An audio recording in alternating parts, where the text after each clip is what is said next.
வணக்கம் அன்பு நண்பர்களே.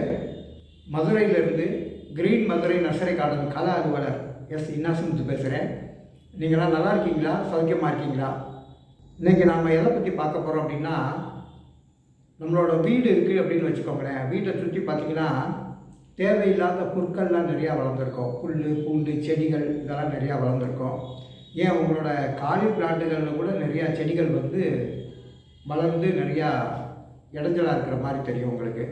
அதே இதெல்லாம் தேவையற்ற பொருட்கள் நிறையா வளர்ந்துருக்கும். சரி, இதை கட்டுப்படுத்துறது எப்படி? இதை களைக்கொல்லி தெளித்து நம்ம கட்டுப்படுத்தலாம். இந்த களைக்கொல்லி நிலத்துக்கு கேடு விளைவிக்கிறதா இருக்கக்கூடாது. அப்போ இந்த களைக்கொல்லியை நம்மளே தயார் பண்ணிடலாம். எப்படி தயார் பண்ணலாம் அப்படின்றத பற்றி தான் இப்போ நான் சொல்ல போகிறேன். ரெண்டாவது மிக முக்கியமானது என்ன அப்படின்னு கேட்டிங்கன்னா, நான் சொல்கிற இந்த களைக்கொல்லி தெளிக்கிறதுனால பார்த்திங்கன்னா உங்கள் வீட்டுக்கு கொசு, பூச்சி, பாம்பு, பூரா மற்ற இதெல்லாம் வராது. ரொம்ப சுத்தபத்தமாக அவங்க வீட்டை பாதுகாத்துக்கிறதுக்கு மிக நேர்த்தியான ஒரு களைக்கொல்லி இப்போ நான் உங்களுக்கு சொல்லித்தர போகிறேன். நீங்கள் இதுக்கு என்ன பண்ணணும் அப்படின்னு கேட்டிங்கன்னா, ஒரு 10 லிட்ரு தண்ணி எடுத்துக்கிடணும். ஒரு 10 லிட்ரு தண்ணியில் ஒரு 20 எலுமிச்சம்பழம், அந்த எலுமிச்சம்பழத்தை 2 அறுத்து அதோட சாறுகளை பூரா அந்த தண்ணியில் புழிஞ்சிடணும். அப்போ அதுக்கப்புறம் பார்த்தீங்க அப்படின்னிங்கன்னா 1/2 கிலோ உப்பு எடுத்துக்கணும். உப்பையும் இந்த 20 எலுமிச்சம்பழத்தையும் உள்ளே போட்டு அந்த சாரோட நல்லா அந்த 10 லிட்டர் தண்ணியில் நல்லா கலந்துக்கிடணும். கலந்து வச்ச பிறகு அதுக்கப்புறம் என்ன பண்ணணும் அப்படின்னிங்கன்னா 100 மில்லி வேப்ப எண்ணெய், அப்புறம் ஒரு 100 மில்லி கடுகு எண்ணெய், இந்த ரெண்டையும் உள்ளே போட்டு தண்ணியில் ஊற்றி விட்டுறணும்.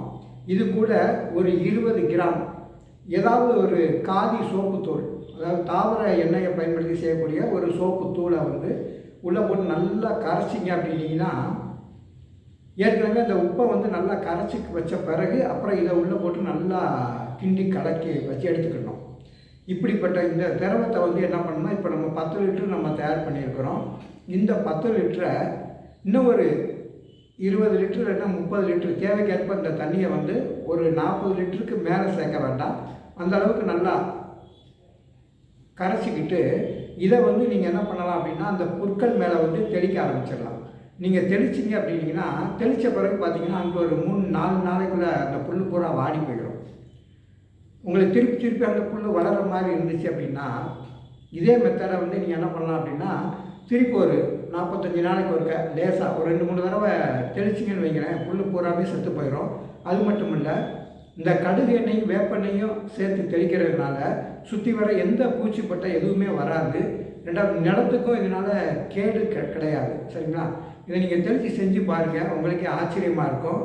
மிகச்சிறந்த இயற்கை முறையில் களையை கட்டுப்படுத்துறதுக்குள்ள மிகச்சிறந்த மருந்து இது. நீங்கள் எல்லாம் செஞ்சு பாருங்கள், அதோட பலன்களை எனக்கு சொல்லுங்கள். இன்னும் அடுத்தடுத்த வீடியோக்களில் இதை பற்றி இன்னும் வேறு விதமான டிஸ்கஷன் நம்ம பண்ணுவோம் என்று தெரிவித்து கொண்டு விடைபெறுகிறேன். நன்றி.